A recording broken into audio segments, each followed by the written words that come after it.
Hi, everyone. I'm Nazanin Ash. I'm CEO of Welcome.us, a national initiative built to inspire, mobilize, and empower Americans to welcome and support those seeking refuge here and to help them thrive in their new communities. I'm so excited to be joined here today by Mahesh Chitnis, the club president of the Edison Visionary Lions Club out of Edison, New Jersey. His club is one of thousands of Lions clubs worldwide that bring people together through a commitment to service and civic engagement, and they make a huge difference in our communities all over the world. Mahesh and his club have embraced the fulfilling task of sponsoring a newcomer family, and we're here to dive into their journey on this incredible adventure to help welcome newcomers in our communities. Mahesh, it's so wonderful to be sitting down with you today to talk about your club's co-sponsorship journey. Thank you, Nazneen, and hello to all the listeners, viewers. I'm glad to join, and it is such a fulfilling experience that I'm excited to share that with everyone around. The stories I've heard you tell about it, Mahesh, I can't wait for you to share it with our audience. Take us back to the beginning. How were you thinking about deciding as a club whether you wanted to participate? And what were some of the things that your club considered before you got involved? The slogan of Lions International is where there is a need, there is a lion. And we follow that slogan all the way with a very, very simple motto of we serve. So when opportunity presented that we will have some, and I hate to use the word refugees, but those people who are going through rough times in their lives, when they were coming to our neighborhood, we felt that it is our duty to support them. But it is no even a good deed is without some doubts. And like when we were taking that decision, we still had some doubts in the minds of our club members. Mm-hmm. The process, like there were some very, very negative news about the refugees coming out of Europe and how that will work here in US. But when we talked to Welcome.us and Lions International and the support from everybody involved, including you, Nazneen, that we looked at the process, how the refugees are accepted in the country and all that hoops that they need to go through, making sure that they are vetted properly and they are really the people who actually need that guidance, support, interaction in our communities. Mm-hmm. And that is when almost everybody in my club got convinced right away. Especially most of us are first generation Americans. We came here for work. We came here to join our families, and we know how difficult it is to come and settle in this land, even if from outside it looks like, oh, everything is going to be rosy, it will be a cakewalk.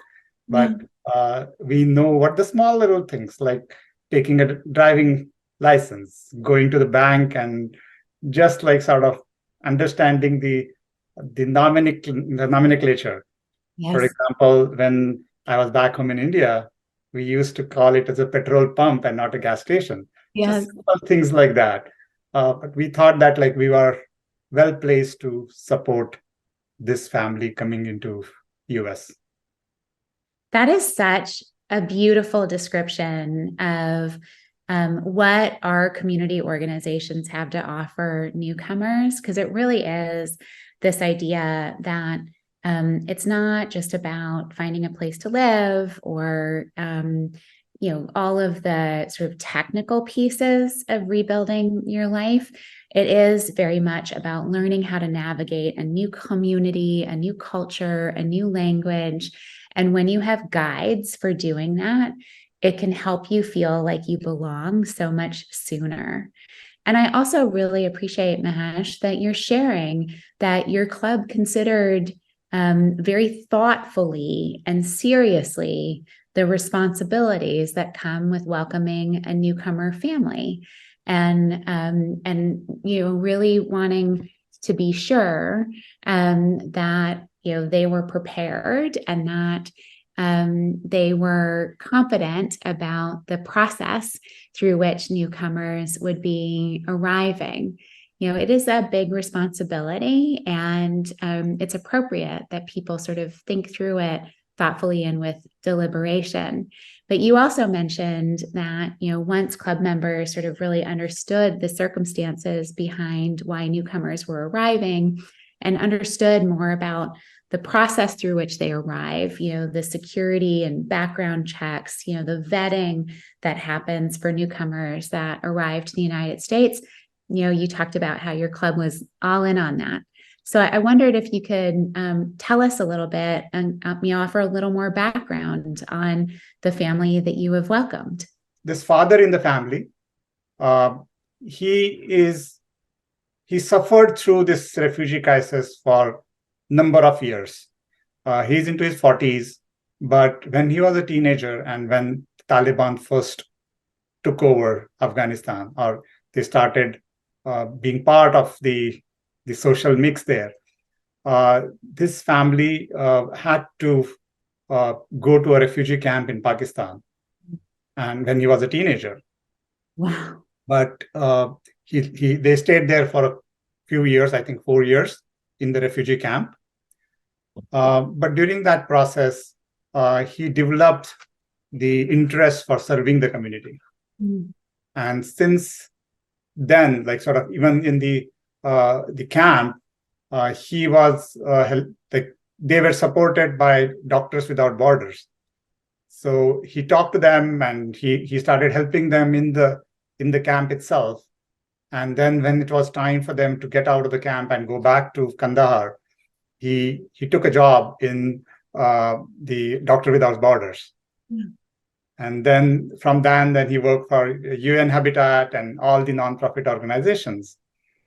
In the process that when there was this big clash, and there was like these nonprofits couldn't function properly in Kandahar, he decided to support the American Special Forces in Kandahar Air Force Base. So he was translating to them. He was doing the human resources and office management for the US forces. So that is the father in the family. The mother went through what we hear about here. Sometimes like what we hear in US is not true, but this was true in her case, that she was never able to go to school. Wow. She is a very, very intelligent person, but unfortunately she does not have any school education. Men weren't allowed to go to school. Yeah, so she was always been at home. And as such, she did not have much of a global view at that moment. Just saw what was happening into her neighborhoods and around. In that process, the father in the family got shot at when he was getting out of the house, going to his work with the special forces. Because he's working for the U.S. military. So they came in, the two people came in on a bike, and they just got down and they shot at him. And he was he had 5 bullets in him. Wow. He was in intensive care for a period of time. So when that happened, the mother in the family got very, very anxious, not knowing anything, not knowing the future. So she started this. Even if she loves her country, she loves her culture, they thought that this is not the right time for them to stay in Afghanistan, stay in Kandahar. So she started talking to his employer, and they decided to move to Oman. So about like I think 3-4 years back, they moved to Oman just before the fallout. So they were a little lucky that they don't have to do that last minute scrambling, Right. but it was still the scrambling. Yes. Yes, it was, this is, I mean, what a difficult journey for this family. I should share with our viewers, we're purposefully not using the family's name, in part because given that the father worked with the US military and they still have family in Afghanistan, it's not safe for us to talk about his name because his family in Afghanistan may still be in some danger from the Taliban because of the work that he did supporting US nonprofit organizations doing humanitarian and human rights work in Afghanistan, and because he worked with US special forces. And those factors put many Afghans at risk after the fall of Kabul to the Taliban, and it's why so many had to be urgently evacuated. I'm really glad to hear that this family was able to leave Afghanistan prior to the evacuation, because that was indeed a really difficult process for so many, really, turning your life upside down and leaving quite literally with only what you could carry. So as difficult as their journey has been, I'm very glad to hear that they were able to leave just prior to the fall of the government. What's it been like since they've arrived? Tell us a little bit about how your club works to support the family. Our goal is to make them part of our family, our extended family. Our goal is to make sure that they feel this land belongs to them. They feel that they are not just uprooted from somewhere and put into somewhere to just survive. Our goal is to make them the productive citizens of the community. With that goal in mind, we started working with this family. Our focus is going to make sure that we give them the cultural understanding of what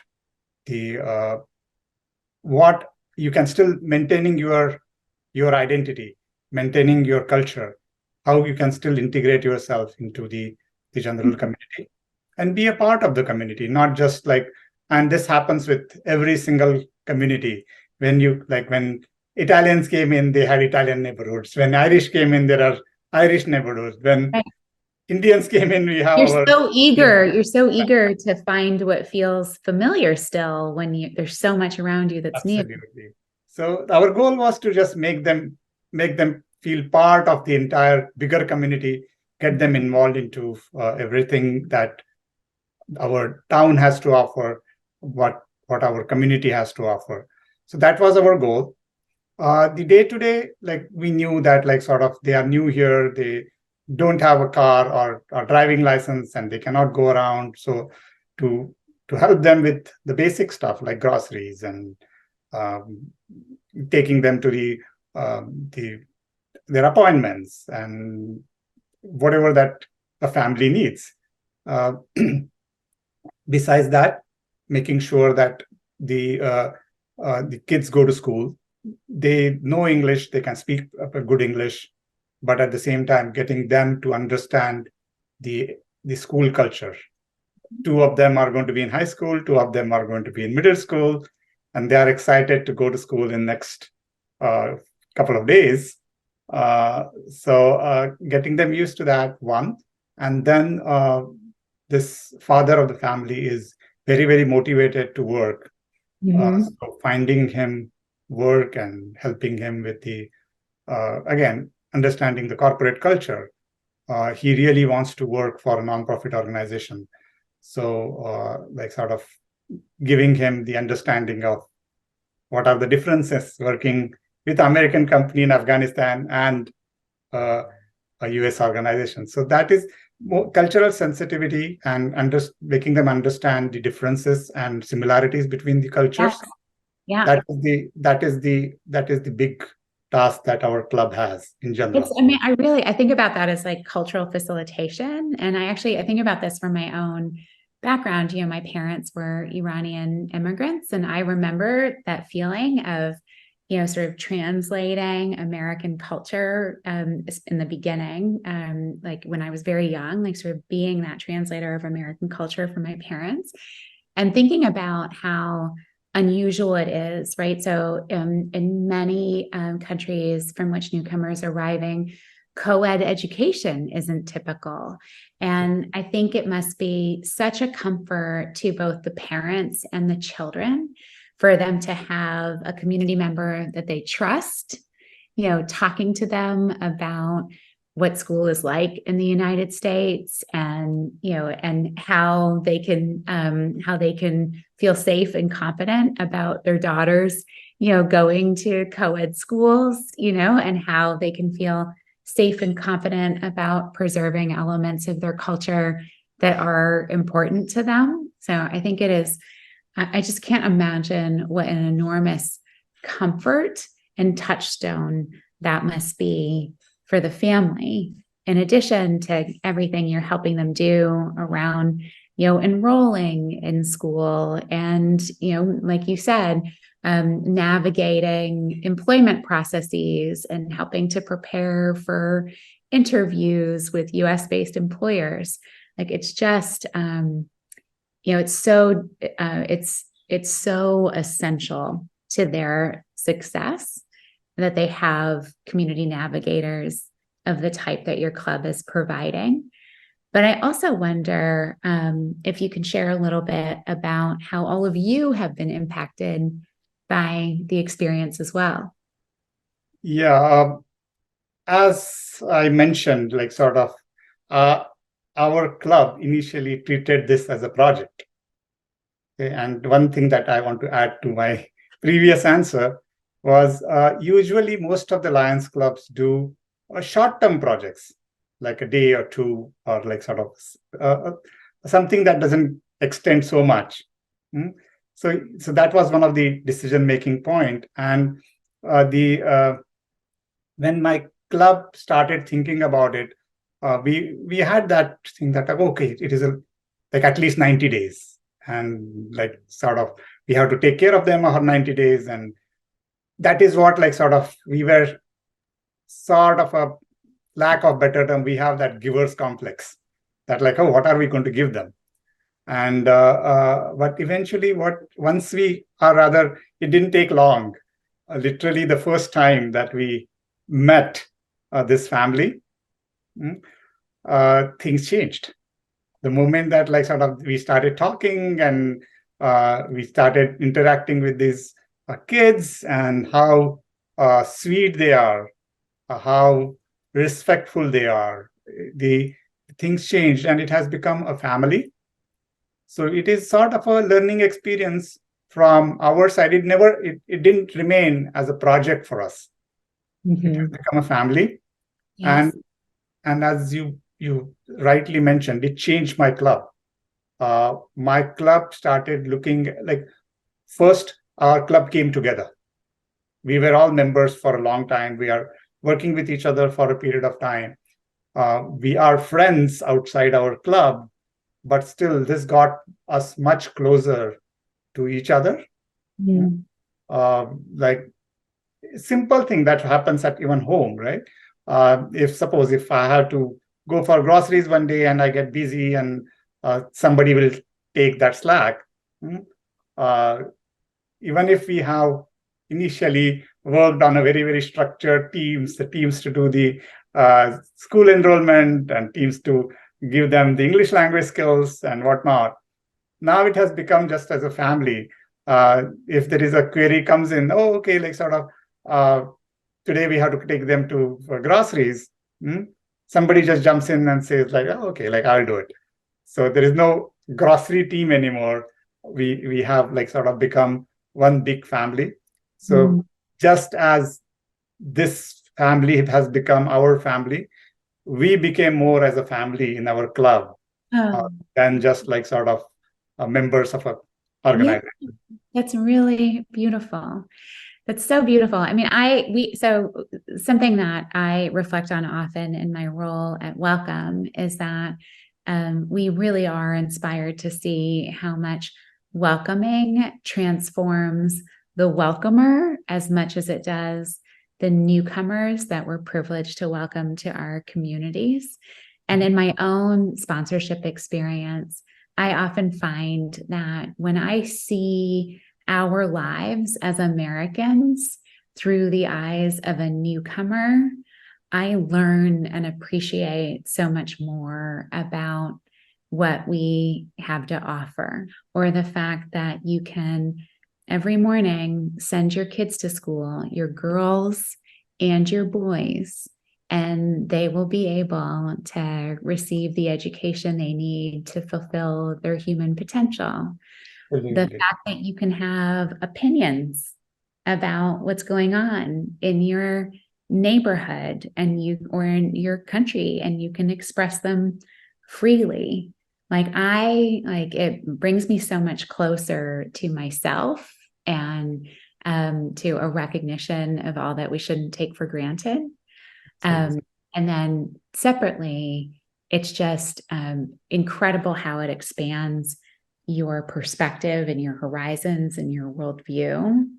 And a favorite experience I often have when I talk to sponsors is I find that often in the conversation, I'm hearing most about what it has felt for them, right? Like what it feels like to see little kids playing again on the swing sets in the backyard where your kids used to play, or what it feels like to see the grit of like families, you're the mom in the family who hasn't had an opportunity for education previously, like I had a similar experience with the mom in the family, now having an opportunity to get an education and to learn English, and, walking 1.5 miles every day, back and forth to, for English as a second language, opportunities, like just how inspiring that is for all of us, and how it makes our hearts and our minds expand. Absolutely. It gives a different perspective on things. I'll just add one story. Uh, a few weeks back, the family was pretty new here. And one of the Lions Club from Philadelphia area, they had a fundraiser with the Trenton Thunder game. We had a baseball game that they were raising funds. And I worked with the one of the past district governors, and he invited me to go there. So I thought like it would be a good chance to tell them what American culture is. So I took the men in the family, the father and the son, to the game. We went there, and what I thought, it is a long game, and they never had played baseball or seen baseball, so they didn't understand what it is. But I was trying to explain. My son was with me. He was trying to explain. But at some point, I felt that like sort of they may or may not just have fun. They are like sort of, it was their first outing. So they were a little shy also. But when we were going out, they received the first comer certificate because they attended the Trenton game for the first time. So they got this certificate. Fast forward, one of the other days, I was just helping them with something at home. And then I just entered into one of the bedrooms, and I saw these two certificates hanging onto the wall. So they were like sort of so happy that like they get to experience this American experience of a baseball game. So things like that, it's a small little thing, but the kind of pleasure that it gave them, looking at that, like sort of like it gave me a perspective on life, on how small little things also are important. Sometimes we just ignore them, and I Yes. think that is what the everything is all about in life. Yes. Yes. It is what everything's all about in life. That's a beautiful story. And I love the way, it's not just your club, it's the whole of your community. It's the local baseball team that has embraced this family. It's such a statement on how this experience brings us all closer together. I think as Americans, we really love expressing this piece about our country, that we are a place where everybody can find the opportunity to achieve their potential. One of the things that I'm often in conversation with newcomer families is what an amazingly diverse country we are, and the fact that we are such an incredible tapestry of, as you were saying, like Irish immigrants, Indian immigrants, Italian immigrants, like everyone who came before, like coming together in what is, such a uniquely American experience.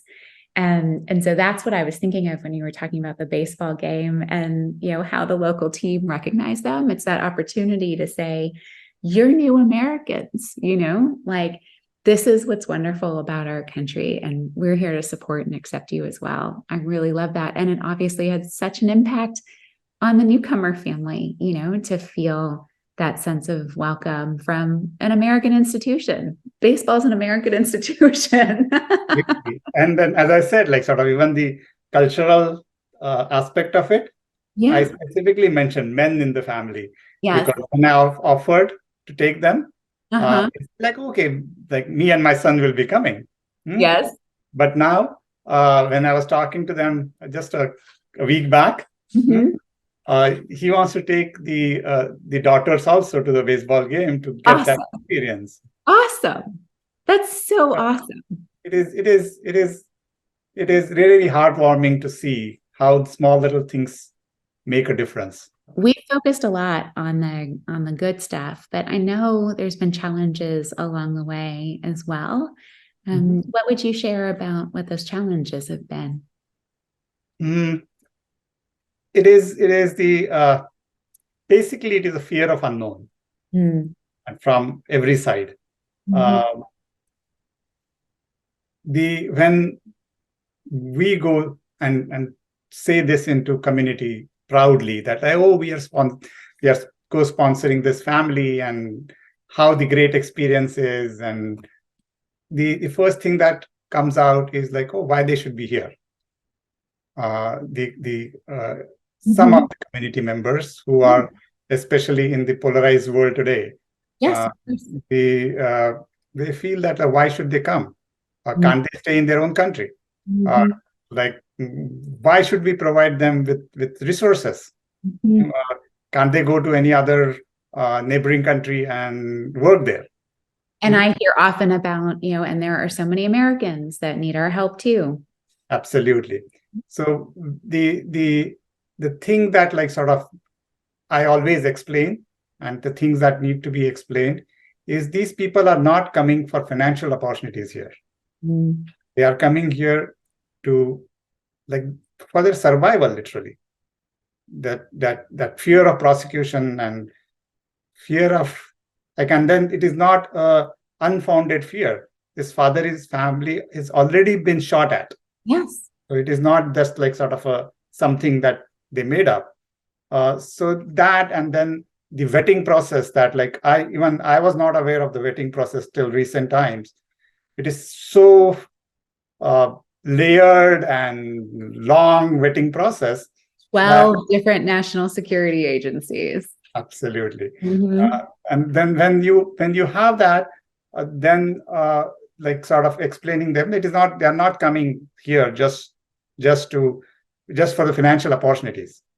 They are coming here because they can't stay anywhere else. And then a simple thing that sort of culturally, even I am from South Asia, there are some minute differences in culture, which understanding that takes a little longer. A simple thing, I usually help them with groceries, and just understanding the concept of halal took me a little while. I used to take them to a general grocery store, and we couldn't find groceries in places. So just understanding that, or when we took them to the ball game, while coming back, it was a little later in the evening, and all of us were hungry. And I thought, like, oh, we'll just stop at McDonald's. Yes. And understanding whether there will be halal meat or not. Yep. And we should talk about what that is. Like, it's similar to kosher meat, right? So it's meat that has been butchered in a special way, consistent with Muslim religious law, similar to kosher foods or kosher meats who have been which are foods who have been prepared in ways that are consistent, for example, with Jewish religious law. But yes, it's very hard for Muslim families to find halal meat, and Sorry.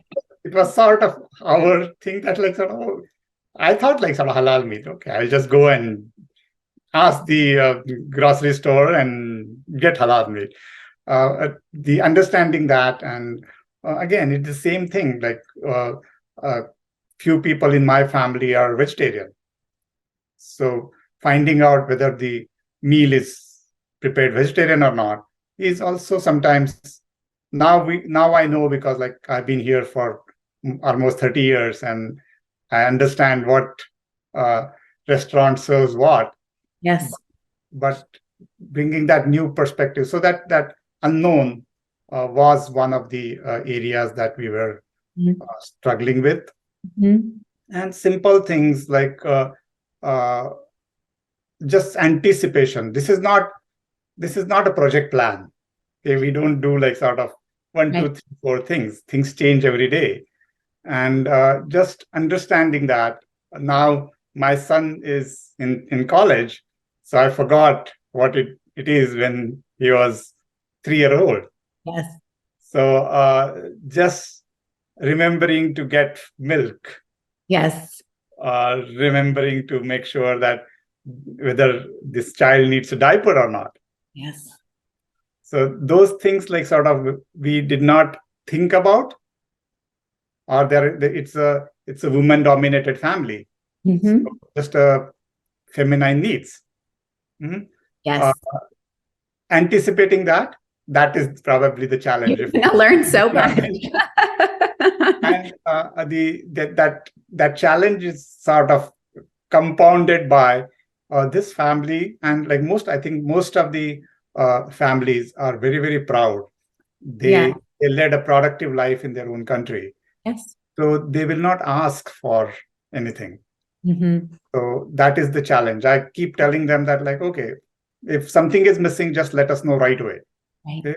But they don't simple things the other day I was trying to tell him about the interviews. Yes. How to dress and whatnot. And I came to know that he does not have a dress shirt.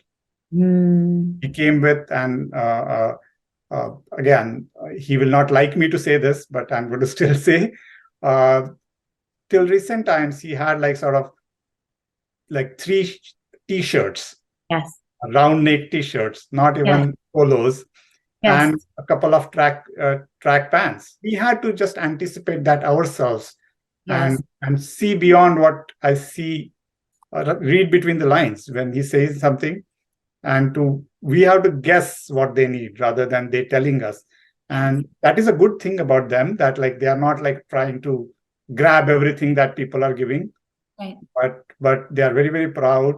They are in a tough situation, but they are trying to make the best use of it. Yes. And that was one of the challenge. If you ask the challenge to find out what they need, and what is the most appropriate thing for us to do, is the challenge. And do you feel like you have support along the way and sort of thinking through that challenge? Absolutely. We have good community support, right from the mayor of the town and the council of the town and the businesses around. The Chamber of Commerce has promised me that sort of when he is ready, they will work with him to find a good opportunity locally. And everybody is pitching That's from amazing. community. A community has accepted them, and uh, like again, it is a beginning. I Yes. know that this family is going to be uh, a successful family. They are not going to be just a productive citizens, but they probably are going to, like, at least like the adults, young adults in the family, they are Mhm. going to lead the way for many of the Americans also. They are going to give them perspective in life. Yes. I'm just looking at this two elder daughters, 16 and 14. Hmm. I have a lot of expectations from these two girls. They are not going to only support this family to bring up into the social structure, but they are going to change the people around them. And I'm very, very happy what the experience that It's incredible. gave us the perspective on. I think that's amazing and not at all unexpected or unusual. And you see, going back to that original challenge that you talked about, where originally you had folks who were maybe reluctant and who were thinking, like, why should we welcome these newcomers? And we have so many people locally that we should help. I find so often that all of that goes away when like they meet a newcomer family, when they're able to see not just abstractly what they've been through and why they're here, but to have that experience of their own transformation because of the new perspective that they gain. And my answer to that is so often too that our communities have giant hearts, and these don't have to be choices we make around who we help. Like, let's do it all, because our communities do have that capacity, giant hearts, wide open arms. And what we know of the history of refugee resettlement is that refugees have entrepreneurship rates that are 50% higher than native populations. So often newcomers are the job creators in our economy. They're the job creators in our communities. And of course, as you're describing with the daughters, they make so many other important contributions to making us, making our community stronger, making us better and with wider perspective as individuals, making our country stronger. Nazneen, we talked a lot about our experience, but like I wanted to ask you a sort of a two-pronged question. One is that, like, again, we are on the grassroots, we see everything happening on the ground. Yes. But from a global perspective, from a little larger perspective, what do you think of the role of organizations like ours, my club for that matter, in the bigger picture? One, and the other thing would be we had a little easier way, so to say. The Lions International had a survey, and we were part of that survey, and everything sort of fell in place. I had an opportunity to meet you and welcome us members in the past, so we knew something. But for a Lions Club or any other organization, if they want to be part of this, what is the process? Great. Super. I'm really excited for both of those questions, Mash, because I think it is actually quite important for people to have a sense of the enormous contribution they're making, not only locally, but also the kind of difference you're making and what is a tremendous global challenge. There are over 110 million people worldwide today, well more than half of them children, who are forced to flee their homes because of conflict, because of crises, because of persecution, circumstances entirely beyond their control. And it is very difficult. It's proven an enormous challenge for governments worldwide to be able to provide what these folks who are forced to flee their homes and leave everything behind, to help provide what they need for them to be able to rebuild in their new communities. So they face extraordinary barriers, even in finding a new safe community in which to rebuild your lives. Like you talked about how the family you're supporting spent time in refugee camps, had to flee to Oman initially, when they were worried about what kind of safety they'd be able to find, for themselves, for their family in Afghanistan. So it's been an enormous challenge for governments globally. And meanwhile, what I'm always struck by is that when we welcome and we do it productively and we do it well, it's a win-win for everyone, every time. We see that globally. Anytime we're able to welcome newcomers and give them the right to work, the right for their kids to go to school, a way to be welcomed in their new communities, a little bit of support initially so they can get feet back up under them after they've left everything behind. Whenever we do that, it is a win-win, and our communities benefit, our economies benefit, and of course, those newcomer families benefit. So, part of the reason we were launched was, from a real belief that if we tap into the capacity of our communities and the willingness of our communities who are so civic minded, who are so service minded, we all start from a position of wanting to be good neighbors. And our belief was that if we tapped into what our communities are willing to offer, we would find the capacity as a nation to welcome and support many more newcomers.